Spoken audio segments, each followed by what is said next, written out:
think as time has gone on, I find it harder to believe that I'm just talking to myself. I think because I'm so accustomed to pretending like there are people on the other side or a person on the other side, and it's getting me a bit mixed up in the head.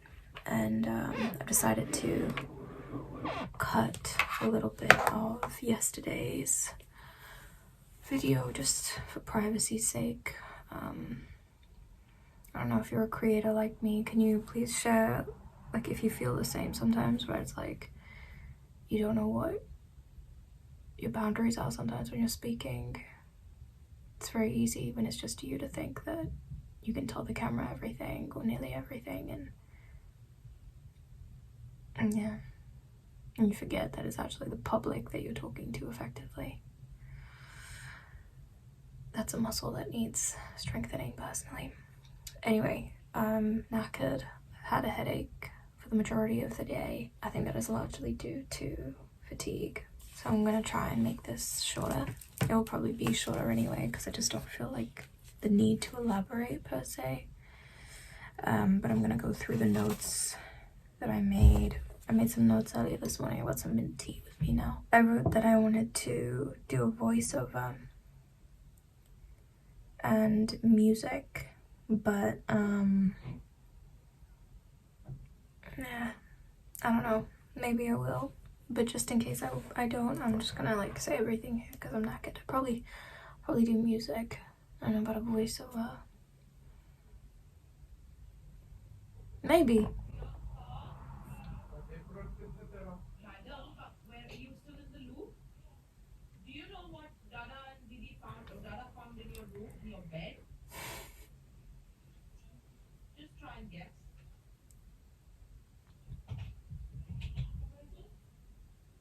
No, madam, a needle. Sewing needle at the foot of your bed. What was you doing there? And you leave the needle like that, you can hurt yourself very badly. No, you did not. Now, what do you want me to do with this needle? My sister is I insane. put it on your desk, you can do that on.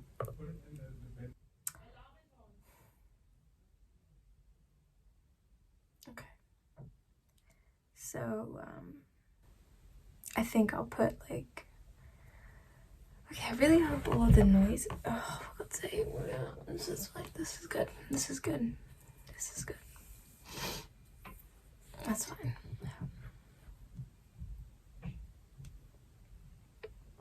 Alright, let's try that again. So, I was thinking of doing that. I think I might just stick to music, but who knows, when I'm editing I might feel like, you know what, I'll add the voiceover, whatever, I'll do something funny. I'm reading off of my thing. Yeah, I guess let's just do this for me. It's gonna take a minute, I'm so used to whatever. When I was waking up, I'm really grateful that God got me up because I've been so sleep deprived and very anxious. I find it very hard to sleep and switch off. I was actually thinking I wanted to make a little prompt whilst we're here. I think we should just go ahead and do that. So, little Crayola. Do I have a post-it? Don't have a post-it here. Damn it. 1 second, let me go grab a post-it.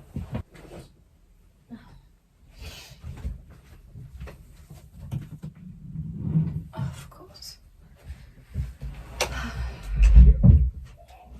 Bless you! It's a bit gross, but it'll do. I wanted to make a prompt so that I don't forget, and you might think it's dumb, but I think it's necessary, so I don't give a shit. You know when you're so tired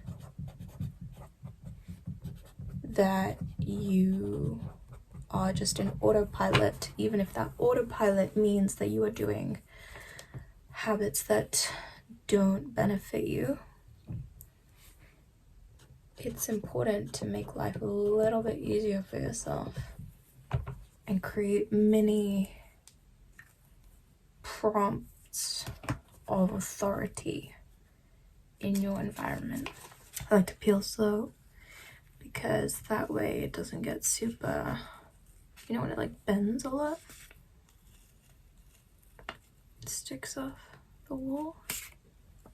You see? I'll be sticking that up. Fatigue. That's something I think I'll be really proud of myself this week. Is the battery dying a bit? Yeah, definitely. Oh, Jesus. Sorry. Okay, let's just do that. And bear with me for now. If there's someone besides me that's watching. I don't know, I could put the light, but hold on. You know what? It just doesn't seem... Whatever, let's do it though. Just for the sake of good lighting, right? These are all my notes for uni from a long time ago. I was writing an essay about Columbus. Colon. Yeah. So aside from that, I wanted to make a clip last night, but my storage ran out naturally because of how much I was talking. And I was just saying about how I just wanted to paint my nails and give myself the gift of going to bed at a good time. I decided against the nail painting because I realized that, you know, it would take some time to dry, and I wanted to get to bed. I wanted to make them my priority. I ended up helping my dad out with a chore, and no regrets for that. You know, when it comes to being up late at night, I don't really regret it the next day if it's for purpose or for love. Meaning if I'm up working, but I'm up working on something that is purposeful to me, or I'm up because a family member or loved one needed me, then I don't, no matter how tired I am the next day, I don't hold any regret or anger or any of that in my heart. I might feel it at times, you know, oh, why the fuck, oh, but it would never be like more than that. It never true regret. So that didn't faze me. But what did, why I created this prompt was because I spent an hour on YouTube watching Avatar behind the scenes and Avatar scenes. Now, to be fair, bloody wicked. I don't know how. And then I saw the original clip from 2007, like the trial thing, or like the thing that they did to like, get a bigger budget for the movie, and that was weird, but really cool still. Just went into a hole, but it was like, is it called doom scrolling? Like where you don't even know exactly, you're just tired, and so you revert to your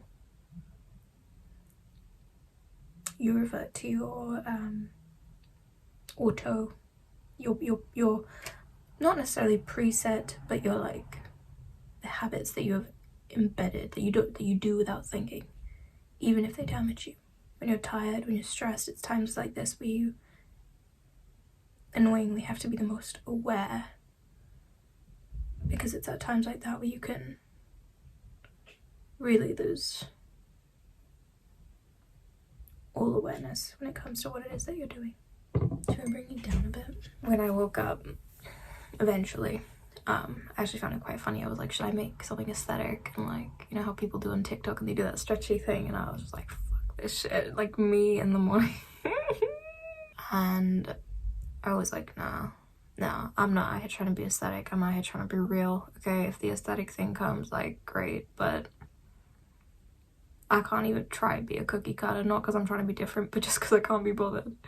I was like, you can see me, I'm like death getting out of bed, but despite that, there was still this deep feeling of joy and satisfaction, and I'm gonna get to that in a second. I wrote, there's something enjoyable about the feeling of overcoming the feeling of really not wanting to do something but doing it anyway. You know that feeling of like when you have to go somewhere and your whole body is like, fuck this shit.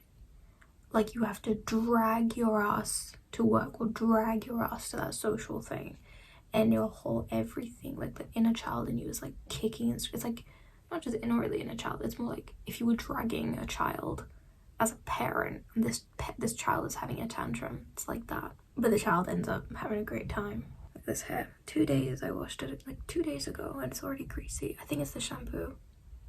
I think it's my shampoo. It's really weird. I don't understand why it does this. I mean, it's not greasy, but by tomorrow we're gonna do some dry shampoo. One of my jobs that I had earlier this year, it was, you know, it wasn't the hardest job in the world. It was alright. It wasn't my favorite job. It wasn't super exciting or stimulating, and yeah, it was alright. Getting there was a task though. I really sort of trying to make that one work. I never felt like it. Let's just say that. Never felt like it. But I would always come out feeling very rewarded. Always. I couldn't sustain it for a multitude of reasons. But the reason I felt I was rewarded was because not only had I dragged my exhausted ass out of bed and out of the house, fully fed, ready to go, bag packed, not even in the zone and just freezing my ass off. I got myself there on time. I was responsible. I used the map. I figured it out. I put my best foot forward always. I did my job. And I did it well. Not to boast about it, but just to do it well. And so I always left feeling better than when I came in. There is reward in hard work. What am I wrote all of these things, like, scribbled them in the morning. Cold heating. Oh, right. I basically just wanted to say it's freezing in my house. And then I was just saying I'm exhausted because of the bedtime thing that I fucked up. And then I also had a nightmare. You ever have a nightmare and then you just sort of store it away because you need to get on with the day, and then later you think about it and you're like, oh fuck, my brain came up with that.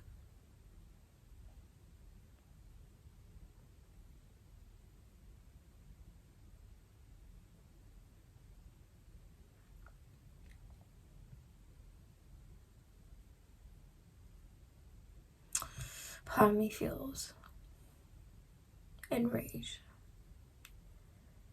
Another part of me just doesn't give a shit. Kind of like that part.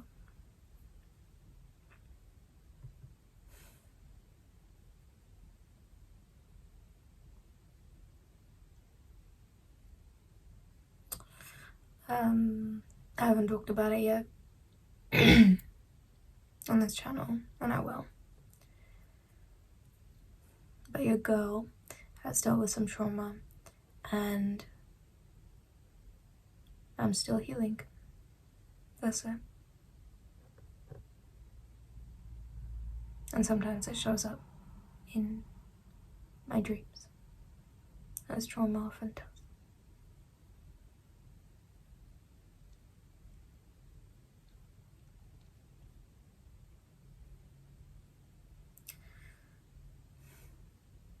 Yeah, I'd just rather not think about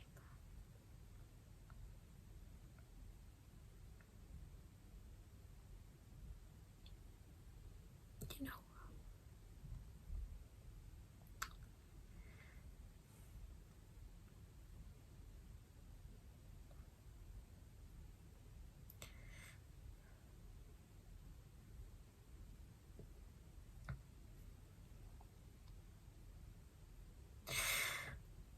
What happened in my nightmare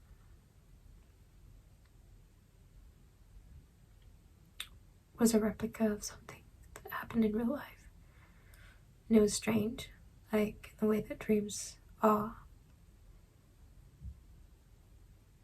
And it was something, I guess you could say it was like, it was exactly sort of, I don't know how to describe it. Basically the trauma thing that happened to me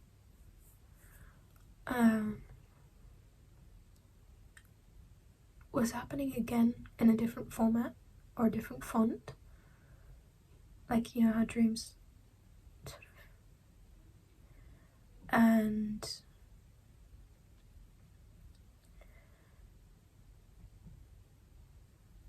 I panicked.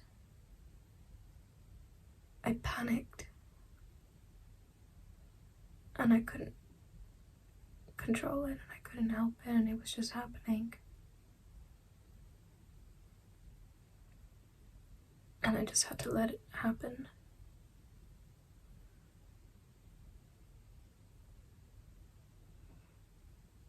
And as I sort of slowly woke up, you know when you're sort of waking up, it's almost as if you enter a state of lucid dreaming where you realize that you're somewhat dreaming, and so your conscious mind steps in. And my conscious mind stepped in and sort of assured my dream state self, like, you know what to do. And it's sort of, in the last few seconds of me dreaming, I was still afraid, but I calmed down. And I said, I can handle this.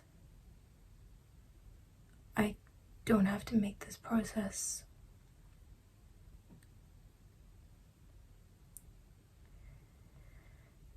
any more painful than it's been so far.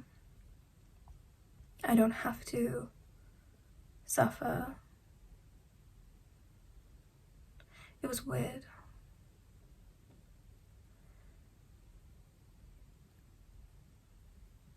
I don't understand it.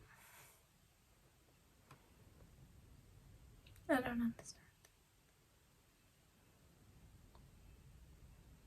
All I know is I had no choice.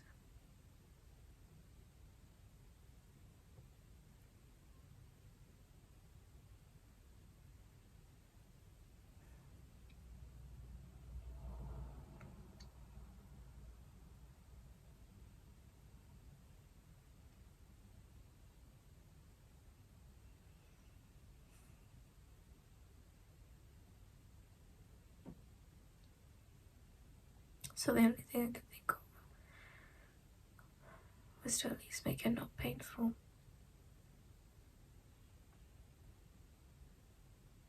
And then I woke up. Fuck. I need a tissue. Well, guess that's what sleeves are for. Charming as always. Anyway,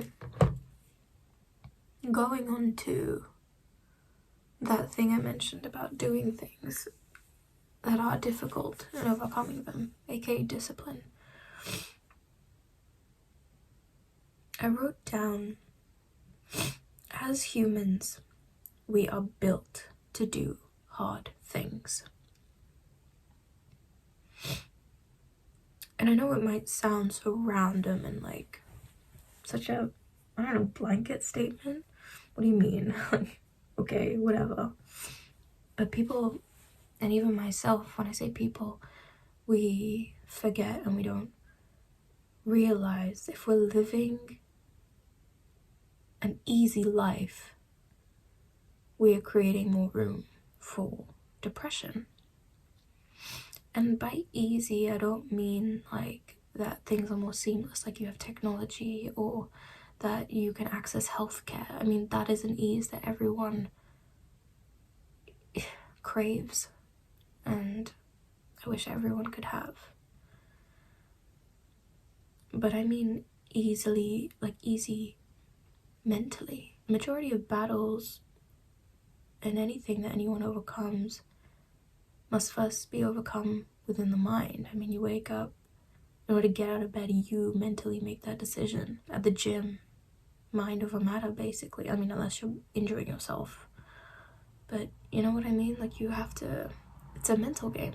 We're built to do difficult things. I wanted to touch on this in a different video that I'm going to film in the future, but David Goggins was on, I mean, if you've heard of self-improvement, you've heard of David Goggins, but he was on Chris Williamson's podcast, I believe, fairly recently, and one of the things he said, I mean, I haven't seen the whole podcast, I just saw a clip. One of the things he said really stuck with me, and I've thought so much about purpose over the past 6 years, which to me is absurd because I realize that's almost a decade and that I can speak about doing something for almost a decade, which makes me feel old. But anyway, sorry to anyone who's older than me. He said, you are the purpose. You are the purpose. And that was really interesting to me because I've always thought of purpose as being something external that inspires something internal. Or something internal that's reflected externally, and therefore that sort of you resonate with it, and so you continue to sort of relate to it for the rest of your life, and whatever you do, it's a part of who you are. But this statement really struck me. Think how powerful that is. You are the purpose. Meaning you wake up for you every day. Which in a sense to me sounds like the most romantic thing in the whole fucking world. You know, if you don't interpret it in a selfish way. You know, it's not about being all about yourself and not giving to the world and being a fucking narcissist. But you decide, I am the purpose. I am my purpose. Fulfilling myself, my life, what my life is meant to be, and thus serving the world in return. I am the purpose. Imagine how much love, self-love you can create from that. Because you show up for you when you are your own purpose. And you understand that. You recognize what your mission is. You are a constant project. And what I like about that statement, and this other one that I've sort of gotten from it, where I say like you are your like a constant project, it doesn't imply that you're never good enough or you're never enough. It implies that you're worth fighting for because you are enough. You are the purpose. At least that's what it means to me. I feel like in everything there are levels. Fame, money, whatever, like there are levels to it. Relationships, spirituality, and whatever you pick, whatever you pursue. If you look at like education, there are levels to it, right? Whatever you choose to do, that's what life's about. It's about moving up the levels, moving through them, learning, growing, becoming better, achieving the next thing. And if you're not moving in that direction, life can feel so empty. We're built to move up the levels. And if you're not fulfilling that in any direction, I would say there's a high chance that you're not pushing yourself enough. Or that you need some major healing in your life. We're not meant to stagnate. If God wanted us to stagnate, he would have kept us dead. Sorry, it was really random, but whatever. I wrote here that almost psycho feeling you get when you hit the gym and your brain challenges you to see if you can go extra hardcore or push yourself. What did I say? Push yourself something much harder. That much harder. I wrote something called the joy scale. You're gonna laugh. Sorry, I really wish my light was better. Joy scale, negative, positive. Yeah. And I've got go through wall of discipline, human nature. I know, I'm a genius, right? I like that though, it gives me a visual. The wall of discipline. The hardest part is the getting out of bed. Don't get me wrong, I've also had my days where the hardest part is still just dragging myself out the bloody front door and to the entrance of wherever it is that I need to work. And then some. Don't talk to me before midday. Like I said, no, I'm kidding. It's definitely a wall, but the wall is mostly mental. There's something really exciting about like kickboxing the shit out of that brick wall. And then you realize it's actually not, like you turn around once you're on the other side and you realize it's all like, it was all dust anyway. One thing I wanted to celebrate today was that this weekend, I say celebrate, I was doing pot wash and I don't know where it came from, but I realized that today and this weekend was the first weekend in months that I hadn't felt so weighed down by what happened in my life, like the recent trauma that I keep referring to. I don't really want to go into it. I'm sure many of you can already infer what it is, and I just don't really need to get into that.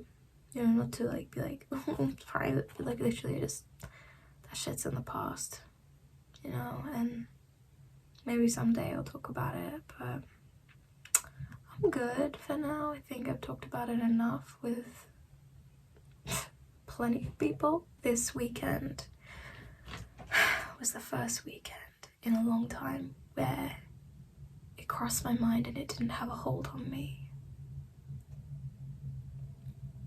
Every time, whether it had been voluntary or involuntary, where I would think about the things that happened, I would feel something. You know, I would feel anger or confusion or sadness, and I was thinking about how I'll go through, you know, the stages of grief, like there's denial, and then there's eventually acceptance. I feel like I keep looping through them. I never fully get to acceptance. Or like I'll go here, then I'll be there, and you know, I still think I need therapy a little more. Probably like a few months from now, a year from now. For now, I'm good. Yeah, every time I would think about that stuff, I would just feel this sort of gaping hole. I don't know, it's this pain in my heart. My legs would actually go numb every time. I would be so emotional, I guess. Even if I wasn't crying. And this weekend was the first time that so much time passed where it didn't even come into my mind. Voluntarily, involuntarily. The things that would normally remind me of those things didn't. I thought about it for like maybe 2 seconds, then I was like, oh yeah.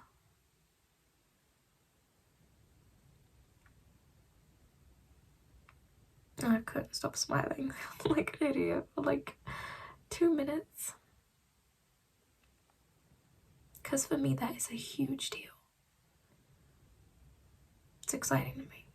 And I realized, you know, we can focus on what happened to us, or we can focus on who we became as a result of what happened to us. One leads to a victim feeling, and the other one leads to us feeling victorious. I said the word focus because I don't think it's a bad thing to think about what happened to us. I don't think it's a bad thing to sometimes just look at our inner child or look at our inner selves or whatever and just say, I'm so sorry. I am so sorry. You know, because there'll be plenty of times where the world just can't do that for you. And you need to give yourself that emotional hug that you so need. But I think it's so important to not dwell on it because life is so short, and like many humans, I've experienced my fair share of trauma, and the trauma that occurred recently robbed so much of my time, partially because it couldn't have been any other way, but also because in a way I let it. And people who hurt you, especially people who hurt you and don't even care that they hurt you, don't deserve your time. Not that much. Not like that. You do. I honestly feel like the best way to get over the past is to move into the future, knowing what you want, what you don't want. And it's not about ignoring the past. It's not about burying it and pretending that it never happened. That's not moving. That's still stagnation. Because all you're doing is sort of burying your head in the sand. You're not going as far as you think you are. You're never going to go as far as you think you are. Your legs could be moving, but your head is still buried in the sand, so you're not moving, hun. You gotta get your head out of the sand. You gotta face what's in front of you and have the courage and the bravery to keep walking, seeing everything, seeing the shitstorm, everything. Let it come at you. Take the hit, fall over, pick yourself up. Take the hit, fall over, pick yourself up. Do that shit over and over and over and over again until you might as well be bulletproof. BTS reference. That sort of revelation came about when I was at work, and I came home and I spoke with my dad sometime. We were in the garden. That was nice. Just talked about random things. I helped him out with a couple of things. It's freezing outside. Later I spoke with my mom. My sister was out, chatted again about random things. Made her laugh, drank a cup of tea. It's moments like that.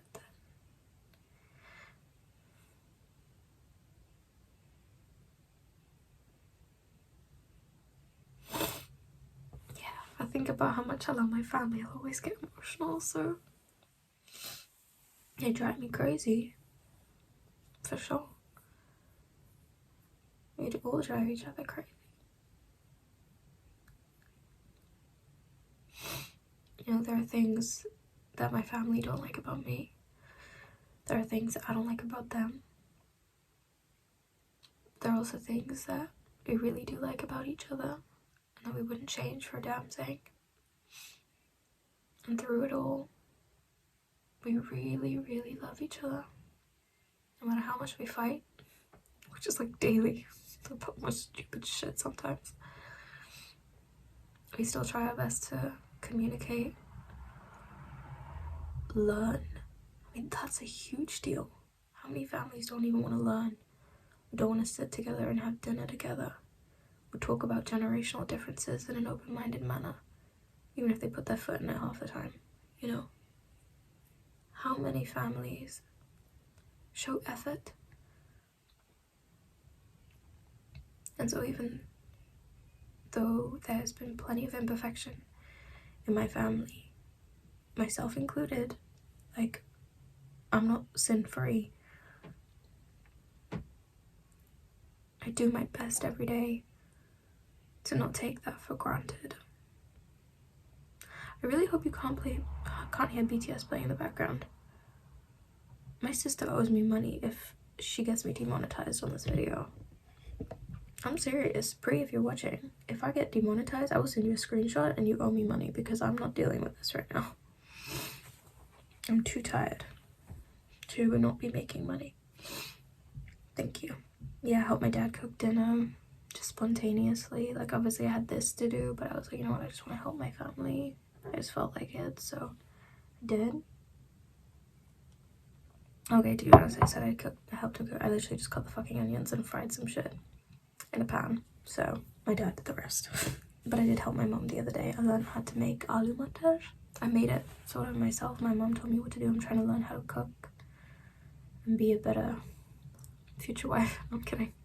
I'm trying to learn how to cook because who better to learn from than my parents, and it's about time I learned properly how to adult, try to take responsibility. I guess to kind of finish this off, I'm just going to check my storage and I'll be back. Okay, my light is basically dead. I've been following Patrick Kodo for some time now. He's a self-improvement YouTuber that I found a few months ago. Clearly he is another viewer of Hamza. It's funny because when I found him, his channel was like smaller than mine, and now he's like doing great, and it's so exciting to see, and I'm really happy for him. But it's so funny to me. I see, like, you can just tell when someone has been watching Hamza by the content that they make and the way that they talk. Something's saying bro, and like usually the way that they walk and their stance, and like it's so funny, and like they all kind of look like a little photocopy of him too. Oh, it's so funny. And like when you hear them talk about their mission, you can just tell. And I'm not making fun, like it's not like that. I think what Hamza is doing is incredible, and I see how so many of, I mean, there are some things, don't get me wrong, where I'm like, what the fuck, man, like what are you saying? You're just running your mouth like being an absolute idiot. But a lot of what he says, I'm like, no, this man is onto something. And I don't know, is pioneer the right word, but I'm like, mad respect, you know? I really do believe modern men need someone like him. And for him to have found his purpose and calling in that, like, wow, I can't imagine how proud he must feel of himself, especially given his history with everything, like his drug history and all of that. Like, I think it's just amazing to see his transformation. But anyway, back to Patrick. I saw one of his community posts recently, and he said a lot of different stuff, and I was just reading through it, and one of the things he wrote was, I don't know if this is actually his quote originally or someone else's, but I'm just gonna say it here. How can you be strong if you only do easy things? And obviously I understand that this message is tailored towards men, but I know obviously all of us in this world are capable of being very strong, and I think this is a question that we all can ask ourselves. If you only do easy things, how can you be strong? And the thing is, many people don't actually desire being strong. I can see why this message would be tailored to men more so than women, because, you know, men generally, especially more masculine men, they typically prefer to identify as being strong, because that implies that they can be providers and take care of the women in their life and lead, and they have a competitive advantage, and their children will be biologically strong. You know, there's just a lot that goes behind that. Whereas for a woman to be strong, I think it has a slightly different, it doesn't necessarily resonate in the same way. But I think that's still okay. I think the message is still applicable. I personally feel very inspired by the word strong and being strong and what that means. And for me personally, I don't think that being strong means that you have to have your shit together all the time, and that you need to not cry, and you need to, like toxically like masculine or feminine or anything like that. You know, not a woman, right? I don't think that's got anything to do with strength. For me, strength is about a strength and courage of self, a knowing of self, where you are just still from within, where, yeah, life might knock you about a little bit, but you are still you. You know, the chaos, everything, this person dying, this person saying this, you lose your job here, your child abandons you, what, you know. And yeah, you might lose. Life will wear you down and then show you the best of itself and the worst, but you are still, you remain resilient, and you remain faithful, and you still, despite everything, choose every day as much as you can to put love and good out into the world. For me, that is strength, and I don't think that has a gender or a sex. And I can obviously, again, this is not me criticizing the statement, I can see how the statement would be applicable to men on self-improvement, but I'm telling you how it resonates for me. And when I look back at this year and just at life and where I want to go, I do identify as a strong woman, an incredibly strong one. I am one of the strongest women I know, and I love and respect myself for that. I'm not saying I'm perfect, but I am saying I'm strong. If half the people had to deal with the things that I've dealt with, and deal with them in the way that I have dealt with them, I don't think they would have been able to do it. And that's okay. They have their own challenges. I can learn from you guys, or whoever they are. You know, we're all meant to learn differently and do things on our own way, and then teach that to the world and whatever. Like, that's our karma.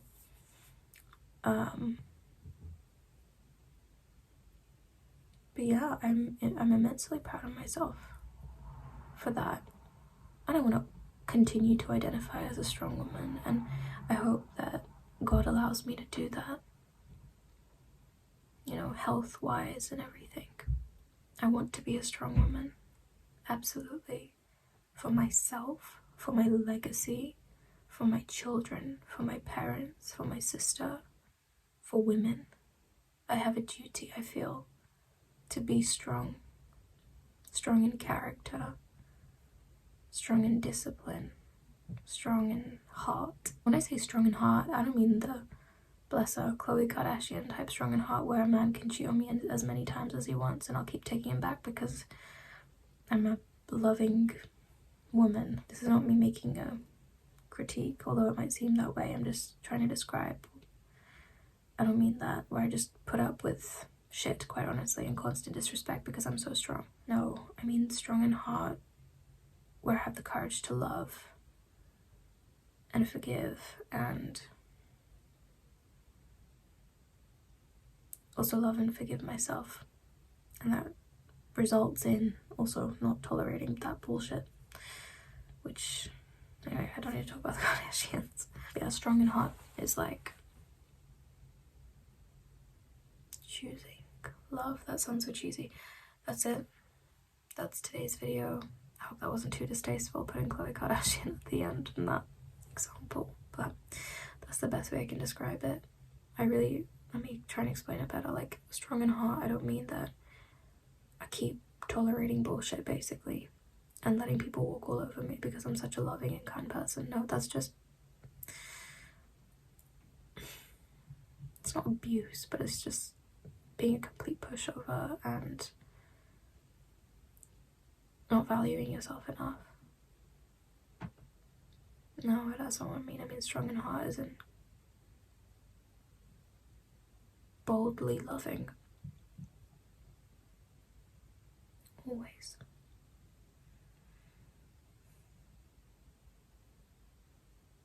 That's it. That's today. That's day 3. Tomorrow, which is Monday, will be day 4. I'm excited. I'm gonna write down some things. It's 11:15. I need to go shower and get to bed as soon as possible. I have a few things I need to sort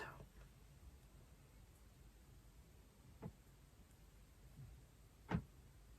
Take care of yourselves if anyone besides me is watching. And I'll see you in the next video. That definitely went on for way longer than I needed to. Jesus Christ. Good night.